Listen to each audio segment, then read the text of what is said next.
నమస్తే Telugu one news కి స్వాగతం. జూబ్లీ హిల్స్ ఎలక్షన్లు చివరి దశకు వచ్చేసాయి. ప్రచారం కొన్ని గంటల్లోనే ముగియబోతుంది. అయితే అన్ని పార్టీలు తమ కార్డ్స్ బయటికి తీసేశాయి. ఆ కార్డ్ చివరిలో ప్రయోగించడానికి బీజేపీ నేను కంఠమైనా కోసుకుంటాను గాని ముస్లిం టోపీ మాత్రం ధరించను అని బండి సంజయ్ నిన్న మాట్లాడుతూ వచ్చారు. రేవంత్ రెడ్డి నేను కాదయ్యా బాబు నీకు సభకు పర్మిషన్స్ ఇవ్వాల్సింది ఎలక్షన్ కమిషన్ అని కౌంటర్ చేస్తూ వచ్చారు. మాకు సభకి పర్మిషన్స్ కూడా ఇవ్వలేదు అని బండి సంజయ్ అంటే, ఇటువైపు నుంచి బీఆర్ఎస్ అభ్యర్థి అసలు ఆమె కాదు వారసురాలు మేము అంటూ మొదటి భార్య ఆమె కుటుంబ సభ్యులు తెర మీదకి వచ్చారు. గోపీనాథ్ తల్లి కూడా తెర మీదకి వచ్చి సంచలన ఆరోపణలు చేశారు. అసలు గోపీనాథ్ మరణానికి కారణం ఎవరో తేల్చండి అనేది ఇప్పుడు అసలు సమస్యగా మారింది. మొదటి నుంచి నవీన్ యాదవ్ మీద ఎక్కుపెట్టిన బాణాలన్నీ ఇప్పుడు బీఆర్ఎస్ వైపు తిరిగినట్టే కనబడుతున్నాయి. Harish Rao meet the press లో మాట్లాడుతూ ఈ రోజు ఒక కీలకమైనటువంటి మాట అన్నారు. బీఆర్ఎస్ గెలిచినా అధికారంలోకి రాదు, ఒకవేళ కాంగ్రెస్ గెలిచినా కొత్తగా వచ్చేది లేదు, అలాగని ఒకవేళ ఓడిపోతే అధికారం పోయేది లేదు. కాంగ్రెస్ పార్టీ 2 ఏళ్ల పాలనకు రెఫరెండం అని అంటున్నారు. ఇది రెఫరెండం అవుతుందా? మరి బీఆర్ఎస్ ఇలాంటి ఫ్యామిలీ గొడవల్లో ఇరుక్కుంటే దీన్ని ప్రజలు ఆలోచిస్తారా, లేదా పార్టీ గురించి కేసీఆర్ గురించి గత 10 ఏళ్ల పరిపాలన గురించి ఆలోచిస్తారా? ఇటు బండి సంజయ్ తీసుకొచ్చిన అంశాలు తెర మీదకు వచ్చి హిందుత్వ ఓట్లన్నీ బీజేపీ వైపుకి, ముస్లిం క్యాప్ ధరించను అంటే బీజేపీ వైపుకి టర్న్ అవుతారా హిందూ ఓట్లన్నీ? అసలు రేవంత్ రెడ్డి 14 మంది మంత్రులు క్యాంపెయిన్ చేస్తున్నా ఇంకా యూత్ కాంగ్రెస్ లీడర్లని దింపి ఇంటింటి ప్రచారంలో వాళ్ళని భాగస్వామ్యాలను చేసి గత వారం రోజులుగా కార్నర్ మీటింగ్లో, ఒక ముఖ్యమంత్రి కార్నర్ మీటింగుల్లో ఇంత యాక్టివ్గా పాల్గొనడం ఏంటి ఒక ఉప ఎన్నికల్లో? శ్రీరామ్ గారు senior journalist, Telugu one news chief editor మనతో ఉన్నారు. నమస్కారం శ్రీరామ్ గారు. నమస్తే. వీటన్నింటి కూర్పు ఏం చెప్తుంది? ఎన్నికల్లో మనకి దాదాపు ప్రచారం ముగింపు దశకు వచ్చేసాం. అంటే ఆల్మోస్ట్ మీరు ఇచ్చిన దాంట్లో మొత్తం అన్ని వచ్చినాయి. Religious fight, character assassination, family fight, అదే ఫ్యామిలీ ఫైట్, ఈ తర్వాత రెఫరెండం, ఇవి కీలకంగా ఫైనల్. ఇంకా రేపు ఆదివారం సాయంత్రం 4 వరకు 6 గంటల వరకు ఈ పర్మిషన్ ఉంటుంది బహిరంగ సభలకి, ప్రచారానికి. అక్కడితో ప్రచార ఘట్టం ముగిసిపోద్ది. సోమవారం ఒకరోజు ప్రిపరేషను, మంగళవారం నాడు పోలింగ్ స్టార్ట్ అయిపోతుంది. అయితే ఈ ఎన్నికలు 62 ఏళ్లకే అనారోగ్యంతో గోపీనాథ్ గారు మరణించడం, తర్వాత జరిగిన పరిణామాలు అందరికీ తెలుసు. పాపం ఆయన అప్పుడు చనిపోయినప్పుడు ఎవరు ఇవన్నీ ఏం మాట్లాడలా. ఏది ఆయన్ని ఎవరు చంపారు, ఎవరు చంపేశారు, ఇదేదో హత్య జరిగినట్టు ఇవాళ కొత్తగా ప్రచారం మొదలుపెట్టారు. యాక్చువల్గా అది ఒక శాసనసభ్యుడిని, సీనియర్ శాసనసభ్యుడిని చనిపోయాక ఇట్లా కాంట్రవర్షియల్ చేయడం కూడా అంత మంచి వాతావరణం కాదు. ఆయన ఎవరు చంపేశారు, వాళ్ళ మదరే మాట్లాడింది. ఆయన మదరు మహానంద కుమారి, ఆవిడ ఇప్పుడు వచ్చారు. అట్లాగే గోపీనాథ్ మొదటి భార్య కుమారుణ్ణి అని చెప్పి ఇప్పుడు అతను తారక్ ప్రద్యుమ్న ఆయన వచ్చాడు. ఈ 2 రోజుల నుంచి మీడియాలో అక్కడక్కడ వాళ్ళు మాట్లాడినప్పుడు ఈ విషయాలన్నీ బయటకు వస్తున్నాయి. ఆవిడ అసలు వీళ్ళు అంటే కడుపు కోతతో ఏదో చనిపోయినప్పుడు మామూలుగా ఇట్లాంటి మీ వల్లనే నా కొడుకు ఇట్లా అయిపోయాడని ఆ ఎమోషన్లో ఏదో మాట్లాడడం వేరు, అయ్యేనా జరిగినప్పుడు. కానీ ఇప్పుడు ఆయన చనిపోయి ఇప్పుడు ఇన్ని నెలల తర్వాత ఇప్పుడు ఎలక్షన్లు వచ్చినప్పుడు ఎలక్షన్ టైంలో వచ్చేసి ఈ ఆరోపణలన్నీ చేయడం కూడా ఎవరు ఇప్పుడు నమ్మరు. అర్థమైపోతుంది. రాజకీయం అయిపోతుంది.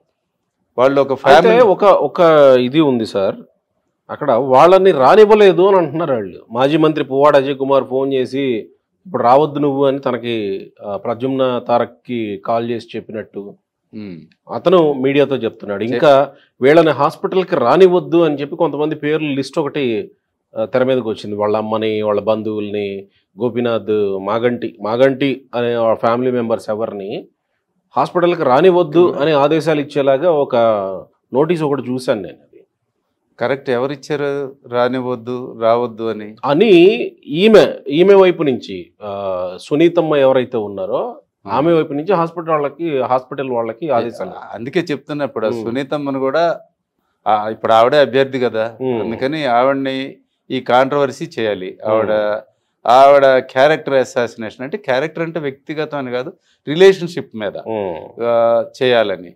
ఏదైనా అసలు ఆవిడ గోపీనాథ్కు అది సెంటిమెంటలే కానీ ఓటర్స్కి ఆవిడ ఆయన సతీమణి చనిపోయిన గోపీనాథ్ భార్య అంటే ఒక సెంటిమెంట్తో ఓటేస్తారు అని మాత్రమే ఆ విషయం మీద తప్పితే వాళ్ళిద్దరి మధ్య రిలేషన్షిప్ గురించి మిగతా వాళ్ళకి ఏమి ఇంట్రెస్ట్ ఉంటుంది?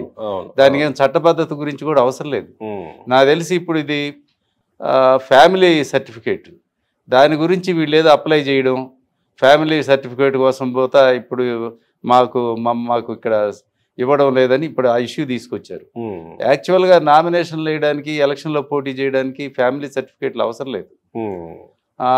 మరి వాళ్ళ ఇప్పుడు ఇంతకుముందు మొదటి భార్య తరఫున చూస్తే ఆవిడ ఇంటి పేరేమో కొసరాజు మాలిని.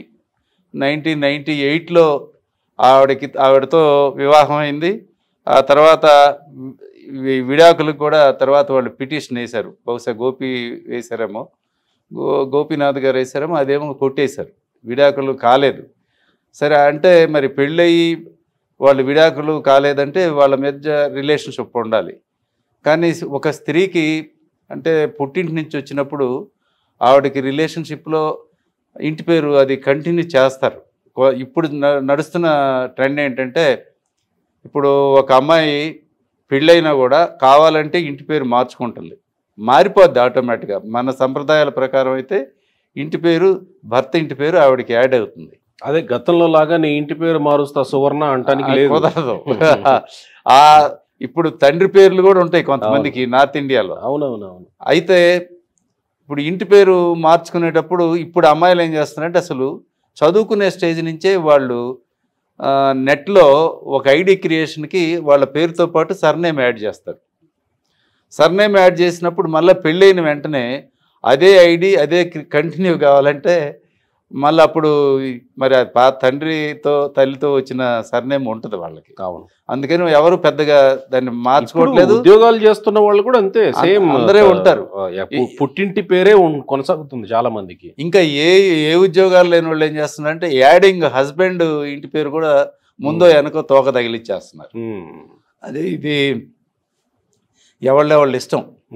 అంటే మరి ఇప్పుడు ఫ్యామిలీ సర్టిఫికేట్కి వచ్చి ఈ పంచాయతీ జరిగేటప్పుడు కూడా ఈ మొదటి భార్య ఆవిడ కొసరాజు ఇంటి పేరుతోనే ఉన్నట్టు మనకి ఇప్పుడు తెలుస్తుంది. సరే, ఏదైనా సో ఇది రక్తి కట్టేదా? ఇది ఎవరికి పెద్ద పట్టదు రక్తి కట్టదు.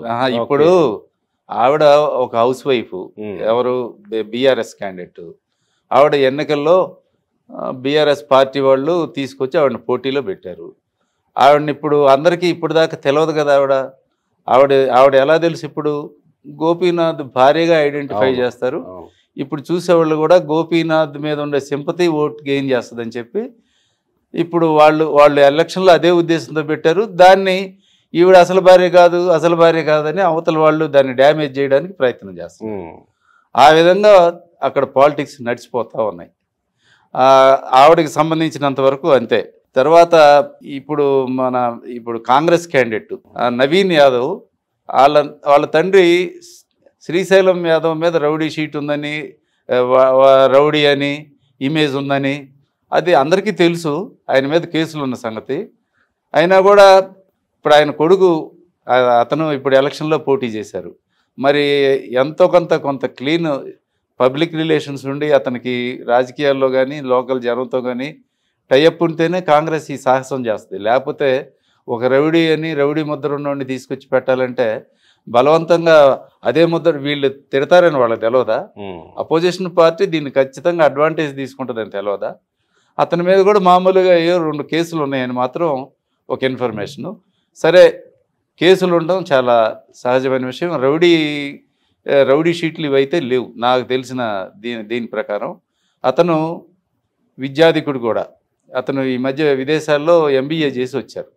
నేను ఇంతకుముందు ఇంటర్వ్యూలో కూడా చెప్పా, నాకు ఒక జర్నలిస్టు అతనితో ఈ మధ్య ఈ రిపోర్టింగ్లో తిరుగుతున్నప్పుడు గమనించాడు. అతను చెప్పాడు, మిగతా వాళ్ళందరూ వేరండి, ఇతను ఆ కుటుంబంలో చాలా డిఫరెంటు, చాలా మర్యాదస్తుడు, కూల్గా ఉన్నాడు, కొంచెం రెస్పాన్సిబుల్ సిటిజన్ లాగా అనిపించాడు అన్నాడు. అదే ఆ హడావుళ్ళు ఇవేమీ చేయనీయలేదు, ఆ రోజు టికెట్ ఇవ్వగానే రోడ్డు మీదకి వెళ్ళి సందడి ఆడావుడి చేయబోతే వద్దని చెప్పాడని. అట్లాగా అయితే అంత మాత్రాన ఇప్పుడు మనం సర్టిఫికేట్లు ఇస్తే అక్కడ ఆగేది కాదు. అతను బాగా ఈ జూబ్లీ హిల్స్ కాన్స్టిట్యున్సీలో కింది స్థాయిలో ఉండేవాళ్ళు, స్లమ్స్లో ఉండేవాళ్ళతో బాగా కాంటాక్ట్స్ ఉన్నాయి, వాళ్ళు ఎప్పుడూ టచ్లో ఉన్నారు అనే కాన్ఫిడెన్స్ తోటే అతనికి ఇచ్చారు. లేకుంటే చాలామంది కాంగ్రెస్ సీట్ ఆశించిన వాళ్ళు ఉన్నారు, పైగా రూలింగ్ పార్టీ. ఇప్పుడు మరి వాళ్ళు ఎంత ప్రెస్టీజియస్గా తీసుకుంటారు. ఇప్పుడు రేవంత్ రెడ్డి ఏమి ఆషామాషి మనిషి ఏం కాదు కదా, అతను ఎత్తుకు పై ఎత్తులేసే మనిషి. ఒక అభ్యర్థిని పోటీలో దించుతున్నాడంటే తనకు ప్రెస్టేజ్. మరి వేరే తనకి ఇష్టమైన వాడిని తీసుకొచ్చి పెట్టలేక కాదుగా. ఇతను అయితే గెలుస్తాడనే కదా వాళ్ళు సర్వేలు చేసుకొని తీసుకొచ్చి పెట్టింది. అంటే కాంగ్రెస్లో ఒకటి ఉంటుంది, అభ్యర్థి ఎంపికలో కూడా అంత సీఎం డెసిషనే ఉంటుందా అంటే అఫ్కోర్స్ మిగతా జనరల్ ఎలక్షన్ అంటే ఉండకపోవచ్చు. ఎందుకంటే అప్పుడు చాలా సో మెనీ పీపుల్, అప్పుడు క్యాస్ట్లు, వాళ్ళ కాన్ఫిగరేషన్స్, వాళ్ళ కోటాలు అన్నీ ఉంటాయి. కానీ ఒక్క ఎలక్షన్ బై ఎలక్షన్ కాబట్టి, ఒక సీటు ఒక అభ్యర్థే కాబట్టి హూ ఈజ్ టేకింగ్ రెస్పాన్సిబిలిటీ వాళ్ళ మాటని జనరల్గా అధిష్టాన వర్గం కూడా ఆమోదించవచ్చు. అలాగా అతను అభ్యర్థి వచ్చి ఉంటాడు. ఇట్లాగా అభ్యర్థుల పరంగా చూస్తే అతను ఫ్రెష్ చదువుకొని ఇప్పుడు ఈ ఎలక్షన్కి రెడీ అయ్యి వచ్చాడు. ఆవిడ హౌస్ వైఫ్. అయితే ఈ రాజకీయాలనే రొంపులోకి వచ్చారు కాబట్టి ఈ ముద్రలు మరకలు పడతా ఉన్నాయి. అదంతా ఒక ఎత్తు. ఇప్పుడు ప్రచారంలో ఆఖరి దశలోకి వచ్చాక ఇప్పుడు ఇవన్నీ బయటకు వచ్చేసినాయి. ఇంకా ఏ స్థాయికి వెళ్తుందో తెలియదు. సో ఇవన్నీ పరిగణలోకి తీసుకుంటారా జనాలు, లేదా ఇప్పటి వరకు చేసిన ప్రచారం, లేదా బీఆర్ఎస్ చేసిన అభివృద్ధి, లేదా కాంగ్రెస్ ఈ 2 ఏళ్లలో చేసిన అభివృద్ధి ఈ ప్రాతిపదికలుగా కనపడతాయా, లేదా చివరి నిమిషంలో చేసే పోల్ మేనేజ్మెంట్లే ప్రాతిపదికలుగా కనపడతాయా? ఇప్పుడు 2 రకాలు ఉంటారు ఓటర్స్లో కూడా. అంటే జనంలో ఉన్నాయి, కడుపు నిండినోడు ఒకడు, కడుపు నిండనోడు ఒకడు. బాగా ఉద్యోగాలు చేసుకోవటం, లేకపోతే వ్యాపారాలు చేసుకోవటం, సంపన్నులంతా అభివృద్ధి గురించి, రోడ్ల గురించి, వాటి గురించి, వీటి గురించి మాట్లాడతారు. శబాష్ బాగా చేశాడు అనుకుంటారు. రోజు అదే రోడ్ల మీద, అదే ఫ్లైఓవర్ల మీద తిరుగుతున్నా కూడా ఏ రోజుకి ఆ రోజు ఉపాధి ఎత్తుక్కునేవాడికి ఇవన్నీ పట్టవు. వాడికి ఆ రోజుకి ఎవరు ఏమిస్తారు, లేకపోతే వాడికి భరోసా ఎవరిస్తారు, వాడికి ఏదన్నా ఇల్లు ఇస్తారా, వాడి వ్యక్తిగతమైన బెనిఫిట్స్ ఏమిస్తారు, ఇవన్నీ కూడా ఇక్కడ స్లమ్స్లో ఉండేవాళ్ళు ఎక్కువగా అవే చూసుకుంటారు. మరి వాళ్ళు రేపటి జీవితం గురించి ఆలోచించుకోవాలి కదా, వాళ్ళు దానివైపే ఉంటారు. మరి గోపీనాథ్ ఉన్నప్పుడు బాగా నియోజకవర్గంలో అన్ని స్లమ్స్లో ఆయన కాంటాక్ట్స్ కూడా ఉన్నాయి, బాగానే తిరిగాడు, చేశాడు. చేస్తేనే కదా ఆయన గెలిచాడు. కానీ గోపీనాథ్ లేడుగా ఇప్పుడు. ఆవిడ భార్యకి మరి ఇంట్లో ఉన్నవాడిని చేయగలుగుతుందా లేదనేది సెకండ్ థింగ్. కొంత డౌట్ ఉండొచ్చు. ఈక్వల్గా గోపీనాథ్ తర్వాత ఈ స్లమ్స్లో అంటే ఈ చిన్న చిన్న బస్తీల్లో వాళ్ళ సమస్యలు తీర్చాలంటే నవీన్ యాదవ్ అయితే అతనికి కింది స్థాయిలో మనిషి, ఇతనితో మన పనులు అవుతాయని కొంత స్లమ్లో అతనికి ఫస్ట్ నుంచి ఇమేజ్ వచ్చింది. అభ్యర్థిగా సెలక్షన్ చేసే ముందే ఎవరిని అభ్యర్థిగా పెడితే కాంగ్రెస్కి అసలు పోలింగ్ ఓటు పర్సంటేజ్ ఎట్లుంది, మనం పోటీ చేస్తే ఏంటి పరిస్థితి, తర్వాత ఏ అభ్యర్థి అయితే మనం విజయావకాశాలు ఎక్కువ ఉన్నాయని పార్టీ సర్వేలు చేయించుకుంది. చేసినప్పుడు ఇతనికే ఫేవరబుల్గా వచ్చింది కాబట్టి అతనికి ఫేవరబుల్గా వస్తే 14 మంది మంత్రులు, ఎమ్మెల్యేలు, మళ్ళీ ఇప్పుడు యూత్ కాంగ్రెస్ వీళ్ళందరి మీద నమ్మకం లేక యూత్ కాంగ్రెస్ని మళ్ళీ దించినట్ట, లేదా ఎంత వచ్చినా కానీ యాడ్ ఆన్ కదా, ఎంత వచ్చినా కానీ మెజారిటీ కదా అన్నట్టు దించినట్టు? ఒకవేళ గెలుపు మీద అంత కాన్ఫిడెన్స్ కాంగ్రెస్ పార్టీకి ఉంటే మెజారిటీ గురించి ఇంతవరకు సీఎం కూడా మాట్లాడలేదు. కరెక్టే సార్ మీరు అన్నది. మెజారిటీ గురించి ఎప్పుడు మాట్లాడలా. ముందు గెలుపు అనేది ఇంపార్టెంట్. ఎందుకంటే ఆయనకి ఇంటా బయట 2 రకాల శత్రువులు ఉంటారు. ఓడిపోతే ఆయన చొక్కా జించి పెడతారు. ఎందుకంటే ఆయన పార్టీలోనే కాసుకొని ఉంటారు. ఎందుకంటే ఆస్పిరెంట్స్ ఎక్కువ ఉంటారు సీఎంలుగా. నేనంటే ఉంటారు. అంటే ఈ బై ఎలక్షన్స్ లో ఈ సీటు పోగానే చూసారా సీటు బాగొట్టాడు అనడానికి లేదు. ఎందుకంటే ఆ సీటు కాంగ్రెస్ది కాదు, ఇది బీఆర్ఎస్ది.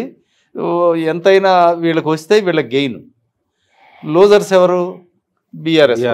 బీఆర్ఎస్ లూజ్ అవుతారు.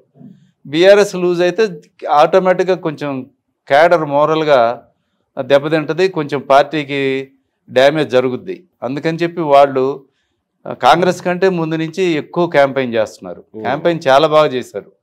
కంపేర్ టు అంటే కాంగ్రెస్ ఒక స్టైల్లో పోయింది.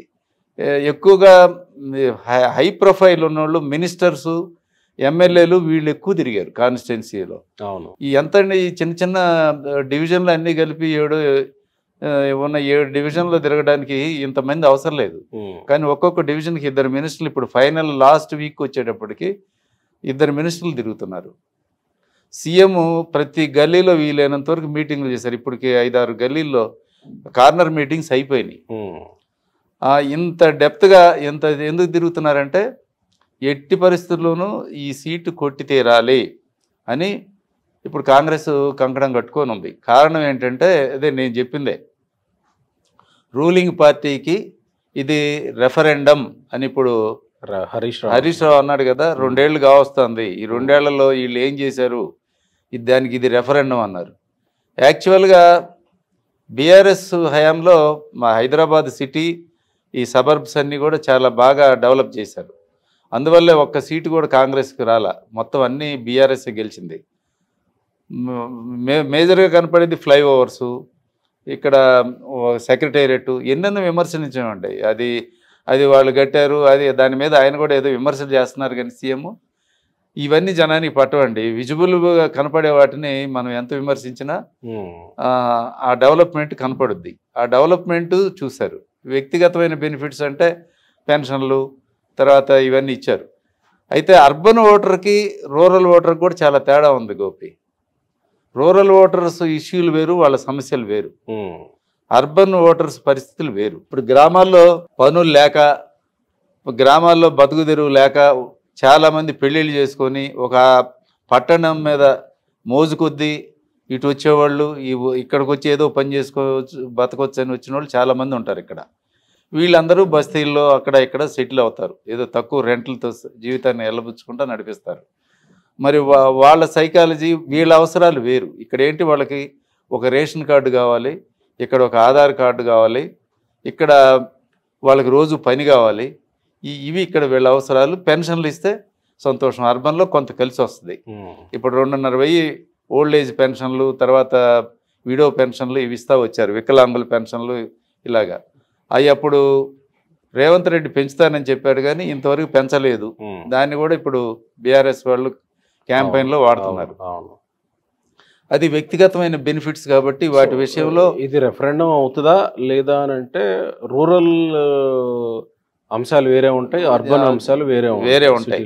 అంటే రెఫరెండం అంటే చెప్పలేము. ఇప్పుడు ఒక బై ఎలక్షన్ అందులో వాళ్ళ సీటు కానీ సీట్లో ఓడిపోయిన వాళ్ళు మాది కాదు కదా పోయింది అనుకుంటారు.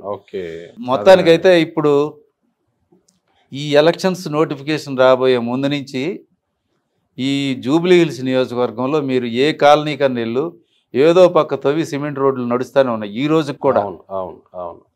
మొత్తానికి వీళ్ళు ఒక 100 కోట్లు 200 కోట్లు ఖర్చు పెడుతున్నారు ఈ ఎలక్షన్స్లో. ఈ ఎలక్షన్లు ఇంకొద్ది రోజులు వెనక్కిపోతే బాగుండి రోడ్లన్నీ పూర్తి అవుతాయి అనుకునే కాలనీలో జనం కూడా ఉన్నారు. కంటోన్మెంట్కి మేము 4,000 కోట్లు ఖర్చు పెడతాము అని చెప్పారు ఎలక్షన్స్ అప్పుడు. ఎంత పెట్టారు మీరు కంటోన్మెంట్లో, ఏం చేశారని టీఆర్ఎస్ వాళ్ళు పోయి అక్కడ, బీఆర్ఎస్ వాళ్ళు పోయి అక్కడ తిరుగుతున్నారు. ఓకే ఏం పెట్టారు చూపించండి అని. కంటోన్మెంట్ ఉప ఎన్నిక వచ్చింది కదా, అవును, కాంగ్రెస్ పార్టీ గెలిచింది, ఏం చేశారు ఇక్కడ, ఇంతే కదా రేపు జూబ్లీ హిల్స్ కూడా మీరు చేయబోయేది అని అంటారు. ఇప్పుడు అదే సునీతకి సింపతి ఫ్యాక్టర్ అనే విషయం వచ్చేటప్పటికి కంటోన్మెంట్నే తీసుకోవచ్చు. సాయన్న కూతురు బీఆర్ఎస్ వాళ్ళు పోటీలో పెట్టారు, సాయన్నకి మంచి పేరు ఉంది, ఆయన కూతురుని పెడితే ఆవిడ గెలిచింది. ఒకసారి గెలిచింది, సానుభూతి పనిచేసింది అనుకున్నాం. వాళ్ళ నాన్న మీద ఉండే మంచి పేరు, ఆయన దీని మీద గెలిచింది. ఆవిడ కూడా యాక్సిడెంట్లో చనిపోయింది. నెక్స్ట్ అదే కుటుంబం నుంచి ఇంకో సభ్యులను పోటీ పెట్టారు, ఈసారి వాళ్ళు ఓడిపోయారు. అంటే ఆ టైంలో సానుభూతి పనిచేయాలి. అంటే ఇట్ వ్యారీస్. ఆ సానుభూతి అనేది మాత్రమే ఎన్నికల్లో పనిచేస్తుందని అనుకోను. ఇక బీజేపీ పరిస్థితి ఏంటి సార్? బండి సంజయ్ అంత గట్టిగా ముస్లిం క్యాప్ పెట్టుకోను మేము హిందుత్వ అని మళ్ళొక్కసారి గట్టిగా చెప్పే ప్రయత్నం చేశారు. అంటే గెలుపు కోసం ప్రయత్నించే వాళ్ళు కొంత కలుపుకెళ్లే ప్రయత్నం చేస్తుంటారు. కానీ బండి సంజయ్ గారు ఎప్పుడు ఉద్రేకంగా వాయిస్ హై రేంజ్ లో ఉంటది. ఆయన హిందుత్వం గురించి ఆయన ఇవాళ ఏం కొత్తగా మాట్లాడలేదు, ఆయన ఫస్ట్ నుంచి మాట్లాడుతున్నారు. కాబట్టి ఎలక్షన్లు వచ్చినాయి కాబట్టి ఆయన చెప్పాల్సింది మరి హిందుత్వం గురించి చెప్పాల్సింది ఆ స్థాయిలో చెప్పాడు ఆయన, అంతే. ఇప్పుడు ఇవన్నీ మామూలు అది డైలాగుల్లో భాగమే, పీకలు కోసుకోవడం. ఆయన టోపీ పెట్టుకునే మాట నిజమే, అది పెట్టుకోమని ఇప్పుడు చెవురు అడిగారు ఆయన్ని, అది ఎవరు అడగరు. మామూలుగా ఈ ఎలక్షన్లు వచ్చినప్పుడు మామూలు జనరల్ ఎలక్షన్స్లో అయితే ఆయన చెప్పిన మాట కరెక్టు. ఏంటంటే చర్చికి పోయి దండాలు పెట్టడం అంటే లోపల భక్తి లేకపోయినా ఓట్ల కోసం, లేకపోతే మసీదుకి వెళ్ళి నమాజ్ చేయడం, ఫోటోలు దిగడం, పబ్లిసిటీలు. ఎట్లా అనుకుంటారండి జనాన్ని? వాళ్ళు మోసం చేస్తున్నారా? వాళ్ళు పక్కన ఉన్న మత పెద్దలకు వాళ్ళకు కూడా తెలుసు, అవసరానికి వాళ్ళు పిలిచారు, అవసరానికి వీళ్ళు నటిస్తున్నారు. వాళ్ళు వీళ్ళకి అంతఃకరణ శుద్ధిగా మనస్ఫూర్తిగా చెప్పాలంటే ఎవరికి అందరికీ తెలుసు, వచ్చినోడికి ఈ మతం కాదు, is not believing hour God అని. ఇప్పుడు అలాగే ఉంటాయి ఇవన్నీ. ఊరికే నటించడం, జనానికి ఐవాషు, మన కాలక్షేపం, సోషల్ మీడియాలో కావాల్సినంత మేత, ఇవాళంతా దాని మీదనే నడుస్తుంది కదా. అందువల్ల బీజేపీ పోటీ అనేది ఫస్ట్ నుంచి చెప్తుందండి, అది థర్డ్ ప్లేస్ అలాగే ఉందా ఇప్పటికి కూడా అంటే. క్యాంపెయిన్ అయితే బాగానే చేస్తున్నారు కానీ మరి అంత పికప్ మరి ఆయనకి ఉండాలి. నిజంగా అయితే దీపక్ రెడ్డి ఒకసారి ఓడిపోయి మళ్ళీ పోటీ చేస్తున్నారు. సింపతి అనేది పనిచేస్తే ఓడిపోయిన అభ్యర్థి పట్ల సింపతి ఉంటుందా అంటే, కానీ వీటన్నిటిని డామినేట్ చేస్తుంది పవర్, అంతే కదా, అధికారం. ఇప్పుడు రేవంత్ రెడ్డి ఏం మాట్లాడతాడు అని అతను నోటికెళ్ళి చూసేవాళ్ళు ఉన్నారు. నిన్నటి వరకు హరీష్ రావు గారు ఆయన తండ్రిని కోల్పోయిన విషాదంలో ఉండి ఆయనకి ఇప్పుడు తప్పనిసరి పరిస్థితుల్లో లాస్ట్లో వచ్చి ఇప్పుడు ప్రెస్ కాన్ఫరెన్స్లో వాళ్ళు మాట్లాడారు. ఆయన మాట్లాడిన ఒక వెయిటేజ్ ఉంటుంది వీళ్ళు మాట్లాడే దాంట్లో. సరే బయట ప్రసంగాల్లో మాట్లాడేది డిఫరెంట్గా ఉంటుంది. ఆ భాష ఒక పరిధి దాటి కేటీఆర్ కానీ వీళ్ళు మాట్లాడుతుంది కొంచెం జనానికి వెగటుగానే ఉంటుంది. ఊరికే వినటానికి అంటే మనం కొన్నాళ్ళు పోయాక ఎలాగనుకుంటారు ఇదే భాష ఏమని కూడా అనుకునే పరిస్థితి వస్తుంది రాబోయే తరాలు. అంటే మనం ఏ మంచి చెప్తే మంచి వస్తుంది, మరి పిల్లలకి ఏం తెలుస్తుందండి? వాళ్ళు కూడా ఇది అంటే ఇంతకంటే బూతులు లేవంటే బొచ్చడంత బోల్డ్ అంత న్యూసెన్స్ ఉంటుంది. కానీ ఒక స్థాయి జారి మాట్లాడకూడదు కదా. మీకు కావాల్సింది ఓట్లు, మీరు అడుక్కోవాల్సిన పద్ధతులు అడుక్కోవాలి. అభ్యర్థి మంచితనం, నీ పార్టీ సిద్ధాంతాలు ఇవన్నీ చూసి ఓట్లు వేసే రోజులు పోయినాయి అని మీరు అనుకుంటున్నారు. మీరు దానికి ఎన్ని రకాలుగా ప్రాంతమో, కులమో, మతమో, డబ్బు, మద్యం ఇవన్నీ ఫ్యాక్టర్స్ని దించుతారు. వీటి మీదనే కదా ఎలక్షన్స్ జరుగుతుంది. మరి అసలు లేకపోతే ఎలక్షన్స్లో ఇంత ఖర్చులు పెట్టడం ఏంటండి? ఇంతకుముందు నాకు తెలిసిన ఎలక్షన్స్ అభ్యర్థికి చందాలు ఇచ్చి అభ్యర్థిని బలపరిచేవాళ్ళు. ఆ జెండా ఖర్చులు అవి కూడా వీళ్ళే పెట్టుకునేవాళ్ళు అండి. ఎవరికి వాళ్ళే ప్రింట్ వేయించుకొని కాగితాలు వాళ్ళే స్టిక్కర్స్, వాల్ స్టిక్కర్స్ అంటించేసేవాళ్ళు. అది ఇప్పుడు జనాలకి నాయకుడికి మధ్య ఉండే బాండింగ్ వెరీ ఇది ఉన్నప్పుడు. అవును, ఇప్పుడు ఎక్కడ ఉంటుంది? వన్స్ గెలిచే వరకు హడావుడి ఉంటుంది. గెలిచిన తర్వాత మీరంతా మేము చెప్పినట్టు మేము రాజ్యపాలకులం, మీరంతా మా సేవకులు, లేకపోతే మీరంతా మాకు నియోజకవర్గంలో ఉన్నట్టు మా చేత పరిపాలింపబడుతున్నటువంటి వాళ్ళు కాబట్టి అన్నట్టు ఉంటుంది కదా పరిస్థితి. ఇప్పుడు అన్ని మనీ పాలిటిక్స్ వచ్చాక అట్లా అయిపోయింది. డబ్బులు పంచడం, జనం కూడా తీసుకోవడం తప్పే కదా. కానీ వీడు తీసుకోకపోతే ఎలా ఉంటుందంటే డబ్బు వీడు నాకు ఓటు వేయడం అని వాళ్ళు డిసైడ్ అయిపోయి తర్వాత ఏమైనా కక్ష కడతారనే భయం కూడా ఉంటుంది. భయానికి కూడా తీసుకోవాల్సి వస్తుంది ఓటర్స్. అన్ని పార్టీల వాళ్ళ దగ్గర అన్ని పార్టీల దగ్గర తీసుకుంటారు. ఆ విషయం తెలిసి నాయకులు కూడా ఎవరు డబ్బులు ఇచ్చినా తీసుకోండి, ఓటు మాత్రం మాకేయండి అంట. మీరేనా తెలియగలవాళ్ళు? ఓటర్లు తెలియగలవాళ్ళు. ఆ విషయం మీరు చెప్పాల్సిన పనిలా. వాడు పోలింగ్ బూత్ దాకా వచ్చి ఓటేనిస్తే చాలు, అంతే కదా. అంతే. కాకపోతే ఇక్కడేమి మనకి ఒకప్పటి రాయలసీమ ఫ్యాక్షనిస్టుల లాగా బూతుల దగ్గరికి రానియకుండా నిర్బంధించే పరిస్థితులు లేవు కదా. సో మీకు కనబడుతుందా ఏమన్నా డిసైడింగ్ ఫ్యాక్టర్ కనపడుతుందా ఈ 1-2 రోజులలో? ఫస్ట్ నుంచి ఇక్కడ కనిపించింది ఏంటంటే కాంగ్రెస్ గన్ షాట్గా గెలుస్తుందనే క్యాంపెయిన్ బాగా ఓవర్లో వచ్చేసిందండి. కానీ తర్వాత బీఆర్ఎస్ చేసిన విస్తృతమైన ప్రచారం స్ట్రాటజీ అండ్ కేసీఆర్ రాకపోయినా హరీష్ రావు గారు వేరే కారణాల వల్లతో క్యాంపెయిన్లు ఎక్కువ పాల్గొనలేకపోయినా కేటీఆర్ ఒక్కడై మొత్తం టీంను నడిపించాడు. ఆయన దాదాపు 10 ఏళ్ల పాటు సోషల్ మీడియాని కానీ మొత్తం క్యాంపెయిన్ స్టైల్స్ కానీ ఎట్లా చేశాడో వాళ్ళందరినీ రంగంలో దించారు. చాలా ప్లాన్డ్గా పక్కాగా కింది లెవెల్లో మ్యాథ్స్ లెవెల్లో మాత్రం చాలా విగరస్గా బీఆర్ఎస్ క్యాంపెయిన్ వెళ్ళింది. దానివల్ల ఇవాళ పరిస్థితి ఏంటంటే కాంగ్రెస్ కూడా నువ్వా నేనా అనే పరిస్థితుల్లోకి తీసుకొచ్చేసారు వాళ్ళు. అయితే స్టిల్ ఇంకా వాళ్ళకి డౌట్ ఉన్నట్టు ఇందాక హరీష్ రావు గారి మాటలను బట్టి నాకు అనిపించింది. ఏమన్నారు ఆయన, మీకు ఇది రెఫరెండం అన్నాడు. మేము ఓడిపోతే మాకు పోయేదేం లేదు, అవును నువ్వు ఓడిపోతే మాత్రం పరిస్థితి వేరే ఉంటుందని ఆయన చెప్పడంతో అంటే ఓడిపోతామని వాళ్ళు డిసైడ్ అయ్యారా ఏంటి అనే సందేహం ఇప్పుడు వాళ్ళు అనవసరమైన ఫీలింగ్ కలిగించాడు ఆయన. ఇప్పుడు దాన్ని ఎలా తీసుకుంటే అలా అంటే మనం ఏం చెప్పలేం కానీ అది ఆయన మాత్రం రేవంత్ రెడ్డి ఫుల్ కాన్ఫిడెంట్లో ఉన్నారు. గెలుస్తాము, 30,000తో గెలుస్తాము ఇది చెప్తున్నారు. కానీ అంత మెజారిటీలు వస్తాయని మాత్రం నేను అనుకోవట్లా. చాలా లేదండి, అండర్ కరెంటు బీఆర్ఎస్కి సిటీస్లో ఈ హైదరాబాద్ సిటీలో స్టిల్ మంచి ఓటింగ్ ఇది ఉంది దానికి. ఎందుకంటే కాంగ్రెస్ ఈ మధ్యకాలంలో లేదు, ఈ 2 ఏళ్లలోనే కదా వచ్చింది అధికారంలోకి. 10 ఏళ్ల నుంచి బీఆర్ఎస్ ఇక్కడ రూలింగ్లో ఉంది, పటిష్టంగా ఉంది. ఎప్పుడో పీజీఆర్ ఉన్నప్పుడు ఇక్కడ కాంగ్రెస్ ఉండేది, కాంగ్రెస్ వర్సెస్ టీడీపీ నడిచింది. అప్పుడు కాలక్రమేణా ఏమైంది, ఇక్కడ ఎప్పుడైతే టీడీపీ సైలెంట్ అయిపోయిందో వాళ్ళందరూ కన్వర్షన్ మొత్తం టీఆర్ఎస్కి వెళ్ళిపోయారు. మొత్తం టోటల్ ఎమ్మెల్యేలు అందరూ వెళ్ళిపోయారు కదా. ఇప్పుడు వాళ్ళే ఆ క్యాడర్ కూడా టీఆర్ఎస్లోనే ఉన్నారు. మరి ఇప్పుడు మళ్ళా కాంగ్రెస్ వచ్చింది. ఎక్కడి నుంచి వచ్చింది? రూరల్ నుంచి వచ్చింది, not with in Hyderabad city. Correct. ఇప్పుడు వాళ్ళందరూ ఇప్పుడు నీ క్యాంపెయిన్ చేస్తున్న వాళ్ళలో కూడా నేను చూశాను కాలనీల్లో, వాళ్ళు ఇక్కడ వాళ్ళు కాదు, బయట విలేజెస్ నుంచి వచ్చిన వాళ్ళు చాలా మంది తిరుగుతున్నారు క్యాంపెయిన్లో. వాళ్ళు ఎమ్మెల్యేతో పాటు ఒక 100 మందిని 50 మంది ఎవరు దోసిన వాళ్ళు తీసుకొని వచ్చేస్తున్నారు, చోటా మోటా నాయకులు కూడా. ఇప్పుడు ఈ జనాన్ని చూసి వీళ్ళందరూ ఓటర్స్, వీళ్ళు ఓటేసి రేపు రిజల్ట్ వస్తుందని కూడా మనం అనుకోవడానికి లేదు. అంటే అట్లా తీసుకెళ్లారు ఎలక్షన్ క్యాంపెయిన్. బీఆర్ఎస్ బాగా తీసుకెళ్లారు.